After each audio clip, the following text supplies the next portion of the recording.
ఎలాంటి వాడో నాకు తెలీదు. కానీ ఈరోజు నువ్వు అతనికి ప్రాణం పోసి అతనికంటే గొప్పవాడివైపోయావు. రక్తం ఇవ్వడానికంటే ముందు నువ్వు రక్తం ఇచ్చేది ఎవరికో తెలిసినా ఇవ్వటం ఆపవన్న నమ్మకం.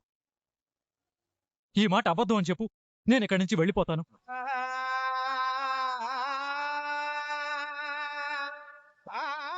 నువ్వు నేర్పించిన మంచితనాన్ని, నువ్వు నేర్పించిన ధర్మాన్ని నీ కాళ్ళ దగ్గరే వదిలేసి నేను వెళ్ళిపోతాను.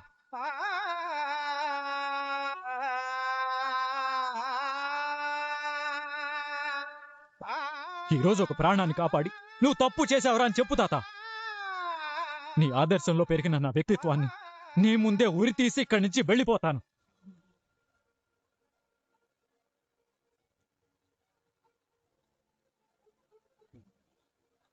నువ్వు ఇంకా మౌనంగా ఉన్నావంటే నేను చేసింది తప్పు అనుకుంటున్నావు నాకు అర్థమైంది.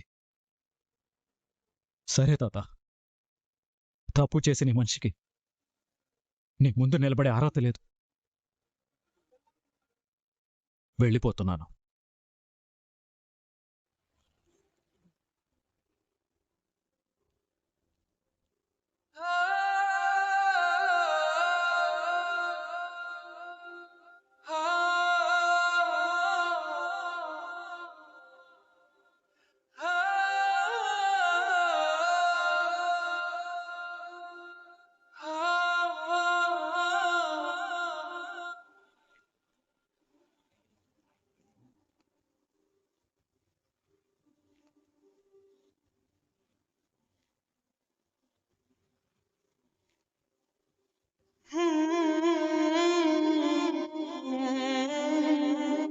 ఇప్పుడు కానీ నువ్వు ఇంట్లో నుంచి బయటకెళ్ళిపోతే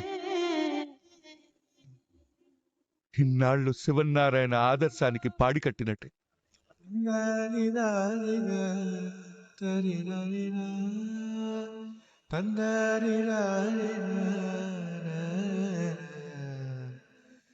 నా ఆవేశము, నా కోపము నిజంగానే నాలో మంచితనాన్ని కాసేపు చంపేశాయి. నేను రక్తం ఇచ్చినప్పుడు ఎవరికిచ్చానో తెలీదు. ఇప్పుడు తెలిసినా గుర్తుంచుకోవాల్సిన అవసరమూ లేదు. ప్రాణం తీసేవాడి కన్నా ప్రాణం పోసేవాడే ఎప్పుడు గొప్పవాడే అన్న నా ధర్మానికి నేనిప్పుడు కూడా కట్టుబడతాను.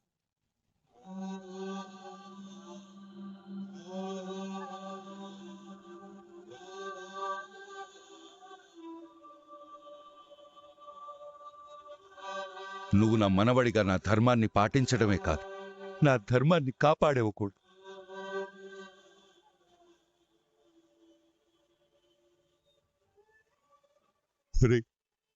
నువ్వు తండ్రినే కాదు, ఈ తాతని కూడా సరిదిద్దావు.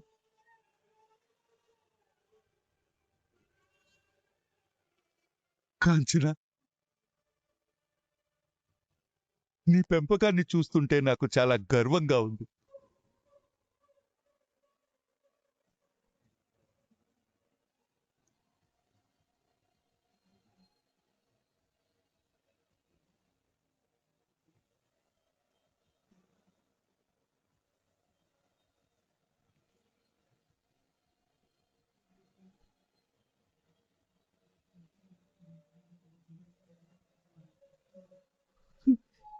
తాత ఇప్పుడు బానే ఉన్నాడత్త.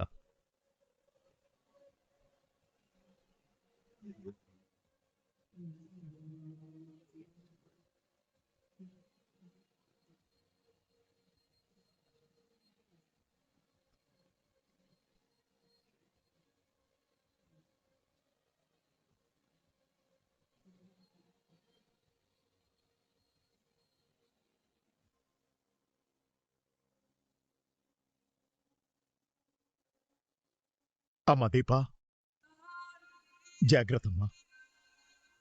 మన చుట్టూ మన మేలు కోరుకునే వాళ్ల కంటే మన కీడు కోరుకునే వాళ్లే ఎక్కువ మంది ఉన్నారు.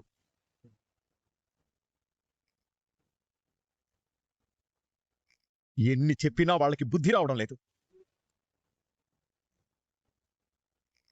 పెద్దవాళ్ళు అలాగే తయారయ్యారు, పిల్లలు అలాగే తయారయ్యారు. సరే, వెళ్ళొస్తాను కాంచన, వస్తాను.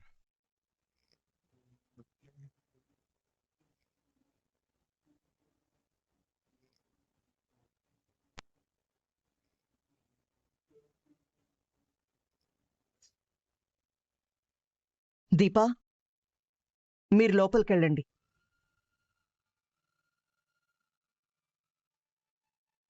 బావా, పద వెళ్దాం.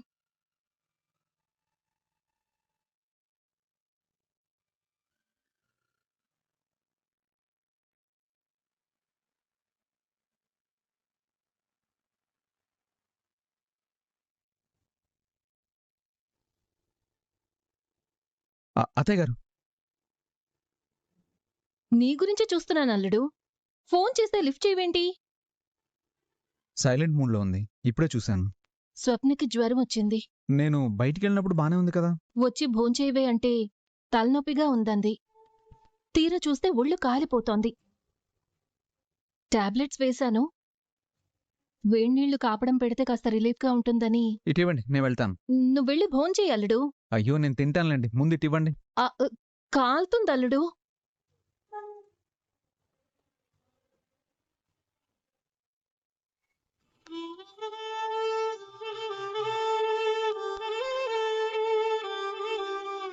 భార్య అంటే అల్లుడికి ఎంత ప్రేమో.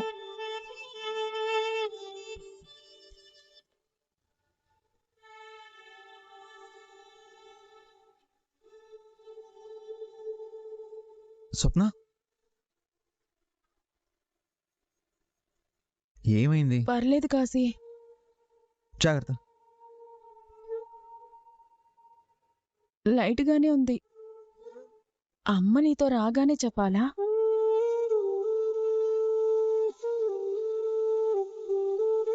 ఆ వేణీళ్ళిటివ్వు.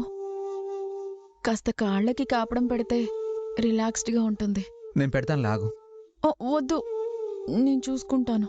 నీకు అప్పుడప్పుడు అరిపాదాలు మండుతూ ఉంటాయి కదా. నోటీస్ చేసావా? తినే భోజనంలో విటమిన్ B12 కూడా ఉండేలా చూడమని అత్తయ్య గారికి చెప్పాను. మనం దూరంగా ఉన్న టైంలో ఫుడ్ సరిగ్గా తీసుకోకపోవడం వల్లే ఈ ప్రాబ్లం వచ్చింది. కాశీ, ఏమైంది? కుదురుగా పడుకోవచ్చు కదా. మీ అమ్మ చేస్తే ఓకేనా? అంటే నాకు నువ్వు అమ్మ అవుతావా? తల్లి కూతుళ్ళ బంధం కంటే భార్యాభర్తల బంధం ఇంకా బలమైంది. అమ్మా నాన్నతో ఆడపిల్ల ఉండేది 20 ఏళ్లే. మిగిలిన జీవితం అంతా భర్తతోనే ఉండాలి.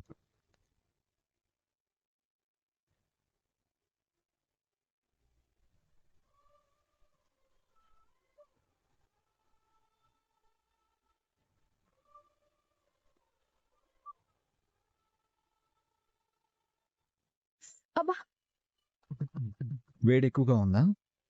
నొప్పి ఎక్కువగా ఉంది. తగ్గిపోతుంది.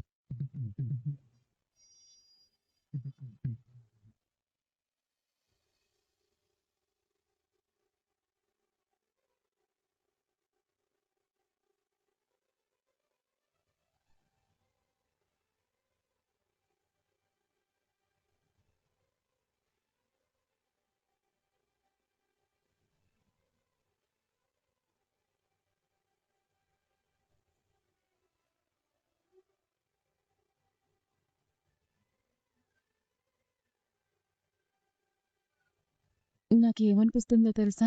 ఏమనిపిస్తుంది? మీ అమ్మగారు ఉండుంటే బాగుండనిపిస్తుంది. ఎందుకు? ఇంతలా ప్రేమించే కొడుకుని చూసి ఆవిడ హ్యాపీగా ఫీల్ అయ్యేది. నువ్వు ఉన్నావు కదా చూడ్డానికి. నాకది చాలు. మనం ప్రేమించే వాళ్ళకి మన ప్రేమని పంచలేని స్థితిలో ఉంటే మరొకరి రూపంలో మన ప్రేమ మనం ప్రేమించే వాళ్ళకి అందుతుందంట. మా అమ్మ ప్రేమే నీ రూపంలో నా దగ్గరకు వచ్చింది అనుకుంటాను. నీతో బతకడానికి ఈ జన్మ సరిపోతుందేమో తెలియదు, కానీ నిన్ను ప్రేమించడానికి ఈ జన్మ సరిపోదు.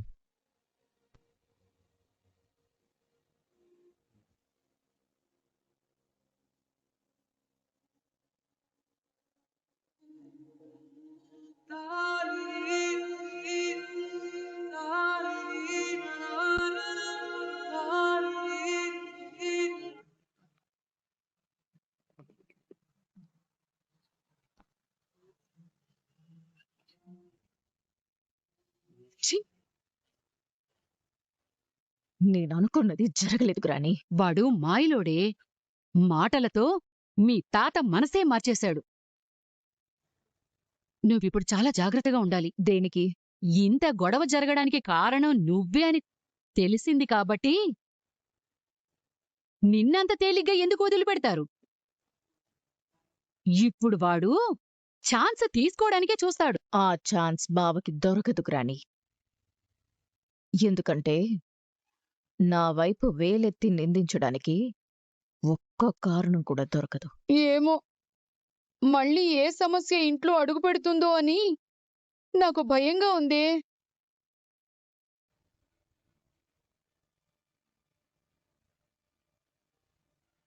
కారణం కూడా దొరకదు.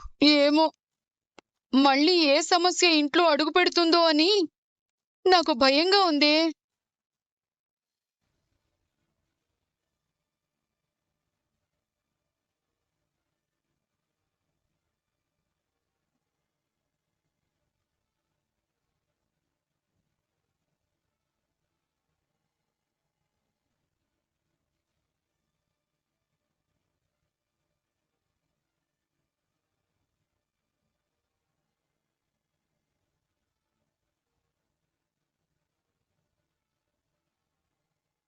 Hi brother, what a sudden surprise.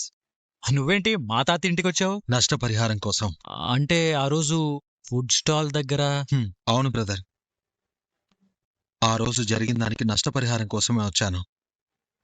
నేను ఇంటి పెద్ద ఆయనతో మాట్లాడాలి. నీది సూపర్ టైమింగ్ బ్రదర్. దీపా,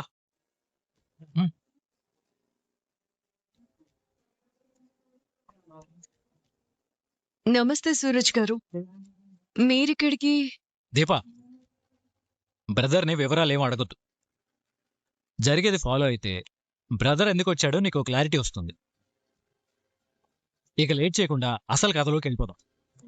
తాతా, తాతా, తాతా. ఏయ్, ఏంట్రా అరుస్తున్నావు? ఈ సీన్లో నీ ఎంట్రీ ఇప్పుడు అవసరం లేదు పారు. ముందు మన కథానాయకురాల్ని పిలుద్దాం. ఈ అబ్బాయి ఎవరు? ప్రస్తుతానికి అపరిచితుడు. మన మిస్ హైదరాబాద్ జోస్న ఎంట్రీ తర్వాత సుపరిచితుడు అవుతాడు. ఏంటో అర్థం లేని మాటలు, అర్థం లేని పనులు. తిట్లు తినడం తప్ప ఏదైనా ఉపయోగం ఉందా? ఈ మాట బాగా గుర్తుపెట్టుకోపారు. మనం దీని గురించి చివర్లో మాట్లాడుకుందాం. తాత, ఏంట్రా ఏం కేకలేస్తున్నావు? ఏమైంది? ఈ అబ్బాయి ఎవరు? మరో ప్రధాన పాత్ర అరంగేట్రం తర్వాత ఈ సభ ప్రారంభించాలని వీక్షకుల కోరిక. పెద్దమాడం గారు,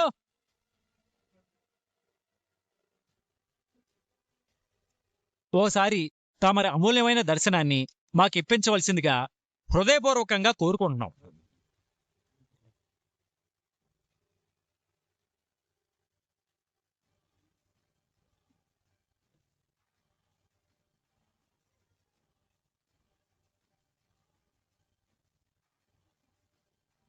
ఏవైంది బావా? ఎందుకు పిలుస్తున్నావు? మళ్ళీ ఏవైంది?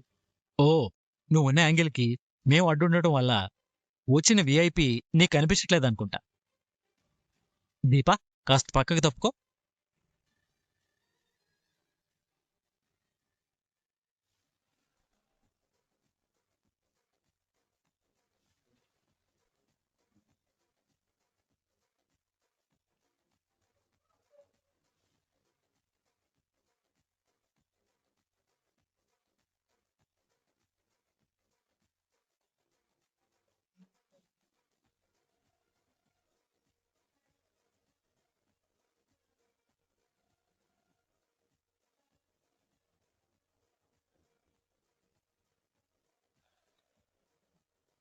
ఈయనే నీకోసం వచ్చిన విఐపి. ఏంటి?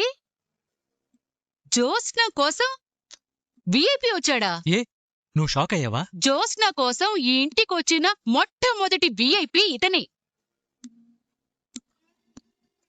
ఇంతకు ముందు కూడా వచ్చారు కదా ఎవరు? పోలీసులు. మనుషులెప్పుడు మంచి విషయాలే గుర్తుపెట్టుకోవాలరా. ఎందుకీ ఈ అబ్బాయి ఎందుకు వచ్చినట్టు? కంప్లైంట్ ఇవ్వడానికి.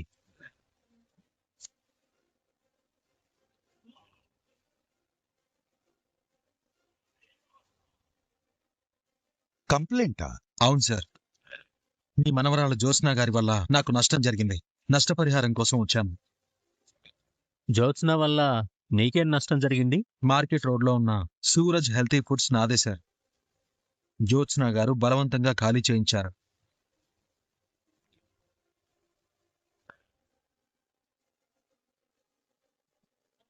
ఖాళీ చేయించడం అనేదానికంటే నాశనం చేయించారని చెప్తే బాగుంటుందేమో. ఎవర్రా నాశనం చేసింది? Madam, hold your tongue. నా ఇంటికొచ్చి నన్ను బెదిరించడానికి ఎవర్రా నువ్వు? పోరా బయటికి. జ్యోత్స్నా, ఇలాంటి వాళ్ళని లోపలికి కూడా రానివ్వకూడదు తాత. వీడంతా వీడి బతుకెంత.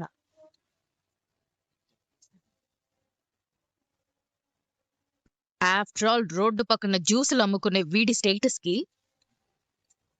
మన్నింటికొచ్చి గొడవ చేయడవా? ఎస్ఐ గారికి ఫోన్ చేయి. వీడి మీద న్యూసెన్స్ కేసు పెట్టండి. 4 లాఠీ దెబ్బలు పడితే గాని ఇలాంటి ఇడియట్స్ కి బుద్ధి రాదు. అయిపోయిందా? ఇప్పుడు నేను మాట్లాడొచ్చా?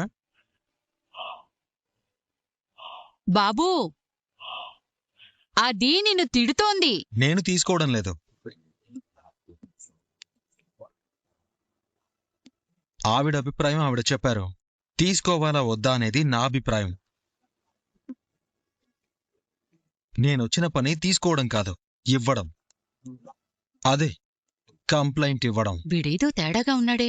ఏంట్రా నువ్వు కంప్లైంట్ ఇచ్చేది? జ్యోత్స్నా, నువ్వు చెప్తున్నంతసేపు అతను మాట్లాడలేదు. ఇప్పుడైనా అతనికి మాట్లాడే అవకాశం ఇవ్వాలి. బాబు, నువ్వు చెప్పు. తప్పు చేసిన వాళ్ళకి శిక్ష పడాలన్నదే ఈ శివన్నారాయణ నీతి. అది ఎవరికన్నది నేను నిర్ణయిస్తాను. ముందు నువ్వు వచ్చిన పని చెప్పు. నాకు నష్టం జరిగింది సార్. నష్టపరిహారం కావాలి. జరిగిన నష్టమేంటో చెప్పు. దానికి నా కూతురు ఎంతవరకు బాధ్యురాలో ఆలోచిస్తాం. అలాగే సార్. మరోసారి నన్ను నేను పరిచయం చేసుకుంటాను. నా పేరు సూరజ్. మార్కెట్ రోడ్లో సూరజ్ హెల్తీ ఫుడ్స్ పేరుతో నేను స్టాల్ రన్ చేస్తున్నాను. తినే రాగి సంకటి దగ్గర నుంచి తాగే జ్యూస్ల వరకు అన్నీ ఆర్గానిక్ అండ్ హైజీనిక్ గా ఉంటాయి. సడన్ గా నా స్టాల్ మీద మున్సిపాలిటీ వాళ్ళు రైడ్ చేశారు. ఎవరు పర్మిషన్ తీసుకుని ఫుట్పాత్ మీద స్టాల్ పెట్టావు? ఇటువంటి స్టాల్ ఉండడం వల్ల ట్రాఫిక్ కి ప్రాబ్లం అవుతుందని మా కంప్లైంట్ వచ్చింది. నాకు వెండర్ కార్డు ఉంది, బిజినెస్ లైసెన్స్ కూడా ఉంది. అక్కడ స్టాల్ రన్ చేయడానికి అవసరమైన పర్మిషన్స్ కూడా ఉన్నాయి.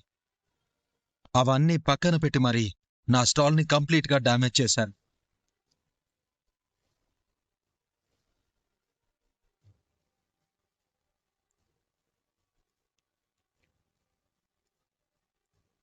చేశారు కాదు, జ్యోత్స్నా గారు చేయించారు.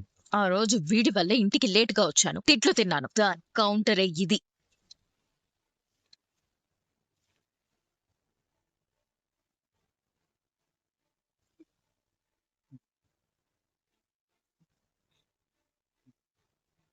రే, ఎవరా చేయించింది? నీకు నాకు అసలు సంబంధం ఏంటి? జ్యోత్స్నా,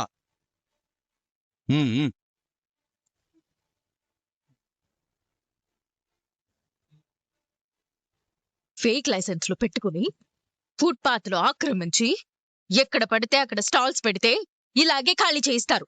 మీరే ఇదంతా చేయించారు అనడానికి నా దగ్గర సాక్ష్యం ఉంది. ఏంటా సాక్ష్యం? చూపించురా. ఇదే ఆ సాక్ష్యం.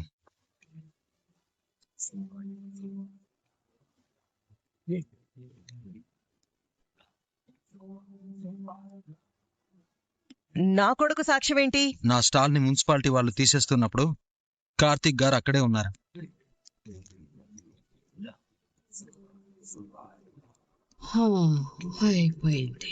జ్యోత్స్నా గారే ఇదంతా చేయించారని జ్యోత్స్నా గారే నాతో చెప్పారు. దీనికి కార్తిక్ గారే సాక్ష్యం. జరిగిందంతా ఆయన చూశారు. కార్తీక్, సూరజ్ చెప్పేది నిజమారా?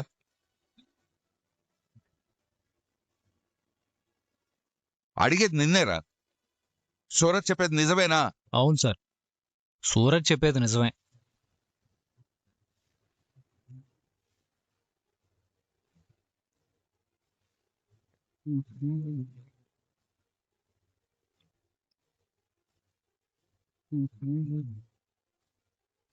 పెద్ద మేడం గారే సూరజ్ స్టాల్ని తీయించేశారు. నేను నిన్ను తిట్టించానని నువ్వు నన్ను తిట్టించాలనుకుంటున్నావా బావా? హలో మేడం, అన్నింటికీ నా దగ్గర ప్రూఫ్స్ ఉన్నాయి.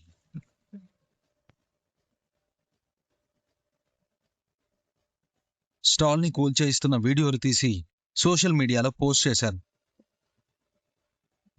చూడండి సార్.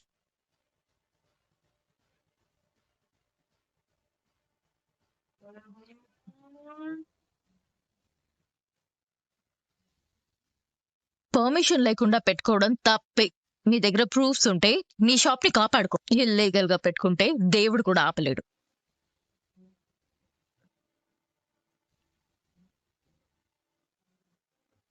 ఆ రోజు వీడి వల్ల ఇంటికి లేటుగా వచ్చాను, తిట్లు తిన్నాను. దాని కౌంటరే ఇది. నువ్వు ఈ సిటీలో ఎక్కడా స్టాల్ పెట్టలేవు. దమ్ముంటే పెట్టి చూడు. జ్యోత్స్న గారు ఇదంతా చేయించారనడానికి ఇంతకన్నా సాక్ష్యం ఇంకేం కావాలి?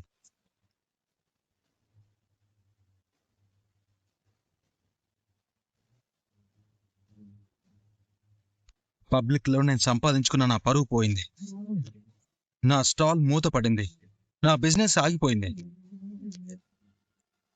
మేడం గారు కోపంతో నా ఒంటి మీద, నా కడుపు మీద కొట్టారు.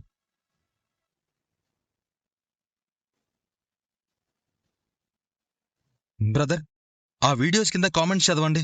పబ్లిక్ ఎలా రెస్పాండ్ అయ్యారో మీకే తెలుస్తుంది. ఇది అన్యాయం. అడ్డుకునేవారే లేరా? ఈ మాజీ మిస్ హైదరాబాద్ పొగరింకా తగ్గలేదా? ఇంకా నయం బ్రో, కారుతో నీ స్టాల్ని కుదలేదు. ఆవిడికి ఇలాంటివి అలవాటే. కమెంట్.